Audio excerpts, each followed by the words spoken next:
Here are 3 reasons to stay in your corporate job, even if it's toxic. I know, I'm a well-being and mental health professional, and I'm here telling you that there might be some reasons to stay and that might be okay. I think we have this idea that if something is toxic, then we must do these extreme things, and hustle culture would have us believe that we should all be entrepreneurs running our own business from home. But I know I've talked to many of you and you simply hate that idea. You don't want to do that, or maybe you do in 5 or 10 years or 15 once you've got loads of experience. You want to work with people. You don't want to be thinking about invoicing and bills and payroll. It's a whole other thing, right? So here are 3 reasons to stay. And firstly, let's touch on that phrase toxic. So often we're like so black and white in our thinking. We're like, it's toxic or it's not. But actually most of the world, most workplaces are somewhere in the middle. There's this vast gray area, loads of rainbow colors where, hey, there might be some pockets of toxicity and managers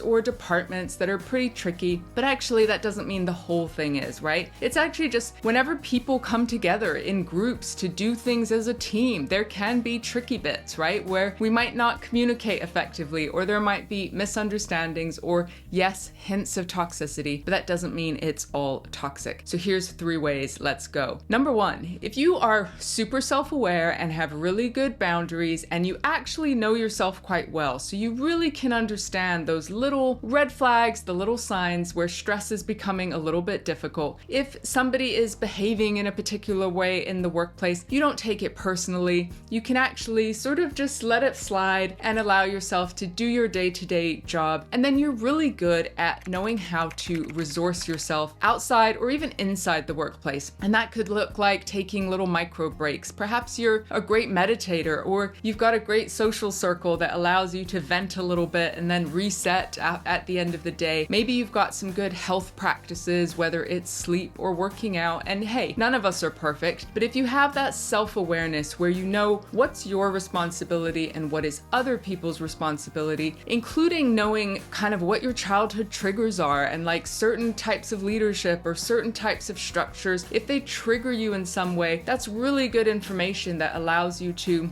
burn off the stress, talk about it. Maybe you're accessing the benefits and resources and you've got a therapist or a coach. All of these structures can really help you move into that role in a way that works for you. And the people that struggle are the ones who maybe don't have some of those resources, right? And we'll get into like, well, what does an actual toxic workplace look like? But number 1, if you have boundaries and are disciplined about how you resource yourself or fill up, then absolutely that environment might be just perfect for you, especially at this stage of your life or this phase of your experience. Number 2, if you are really passionate about either the tactical skills of maybe what you do technically, or you're really passionate about culture change and you actually want to be the change from within. You don't want to be that consultant who's kind of sweeps in and offers advice on the outside, but actually you want to be in the thick of the culture because that's where you can learn the most. That's where it's tough sometimes, but you can create that ripple effect of change. Whether you are a manager or a leader who is affecting their team, or whether you're a well-being professional, inclusion specialist, whatever those roles might be, perhaps you're in the people skills, the HR field, and you're like, hey, I want to be here because I like the challenge. I like the challenge of moving myself into a particular knowledge space, but also allowing that to affect other people positively. Make sure you know how to resource yourself and you practice what number 1 was, which was self-awareness and understanding the little niggles, the red flags versus the kind of green zone, how you manage stress effectively. But if you are passionate about creating culture change from within, you like learning, and you know how to find your people to support you on the journey, absolutely you should stay exactly where you are. Finally, for today, what is another reason why you might stay in your corporate workplace, even if it's a bit toxic, is if staying is part of your path. And I say path loosely. You might be in the earlier stages of your career and absolutely want to learn from other people. You might actually have your values connected to providing for your family, or you like the consistency of having a paycheck and you absolutely want to learn something, or you like being a cog in the greater machine. There's many reasons why staying right where you are might be part of your path. And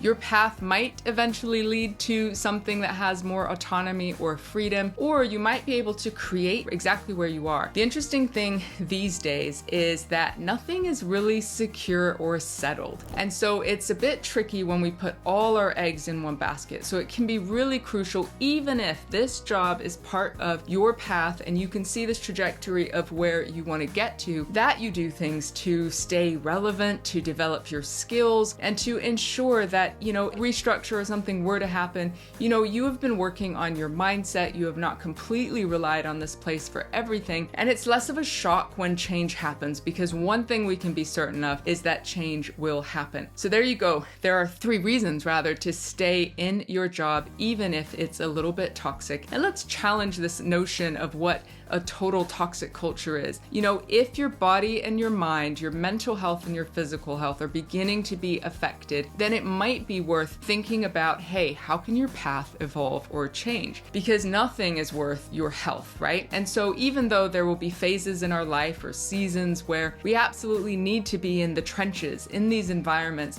because that allows us to build our character and move ourselves forward. However, that self-awareness is key, because if you're noticing that you're feeling a bit burnt out, or you don't feel like you can create any change exactly where you are, or you're beginning to take your stress and your irritability and taking it out on the people that you love the most, or your habits are beginning to disintegrate when it comes to your health and those things that you do know resource yourself, all that is information. And it's not a simple black and white, do this or do this. And we need those moments of pause in order to ask ourselves the tricky questions, create a little bit of space in order to be honest with ourselves and allow us to reset and think, okay, just because this was the path or this felt right 6 months ago or 5 years ago, is it still the path for me now? So often in our world of distraction and overwhelm, we're simply distracting so much that we never take those moments to just go, do I really want this? And if I want something different, what are the small steps I'm willing to put in to invest in myself in order to, even if it's slowly, shift into a place where our life can feel joyful and successful? Now, this might not always feel possible all of the time, but I am a proponent of radical responsibility, absolute honesty with ourselves and others, because that is really the way that we can feel mentally healthy and allow ourselves to offer our true gifts into the world. Let me know if any of these 3 reasons resonate for you, or if there's some other reasons. Let me know in the comments for why you might stay in your corporate job, even if it is a little bit toxic.